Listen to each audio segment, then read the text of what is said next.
Hi, this is Tandy Gutierrez, and this is another Pimp Your Mat mini vid. This one's going to show you like the basic of a plank position. Planks come in all shapes and sizes, believe it or not, and there's always a choice for each body depending on where you're coming from. This is going to be your basic one. So an all fours position is actually the beginning of plank. So from this all fours position, you want your knees right underneath your hips, and you want your hands right underneath your armpits. How do you figure that out?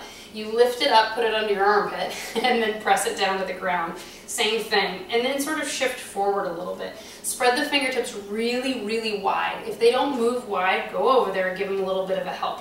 If your forearms are really tight, they're not going to want to.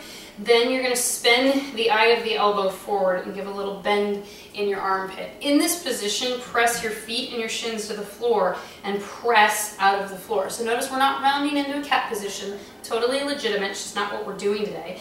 There's this equal length in the tailbone with equal press out of the arms and lift in the belly. So even this is a great beginning plank position.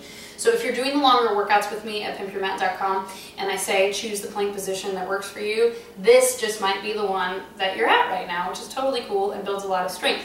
So typically you're going to want to try a variation for about 3 weeks, then try whichever one I'm teaching and see how your strength goes and how it's changed. But just pressing here, squeezing down in the armpit, tiny bend in the elbow, don't lock out in the joints, and really lifting the belly and pressing through the feet and shins. You can do it for 5, 4, 3, 2, 1. So if you're doing these in the workouts with me, or if you're using them as an additive on your own, you want to try the variation for 3 weeks, minimum 2 times a week, up to 6 times a week. You can do that 3 times with little breaks in between and start to really build your strength and your form rather than heading into a variation that doesn't work for your body. So thanks for trying that little bit of an all fours plank with me today.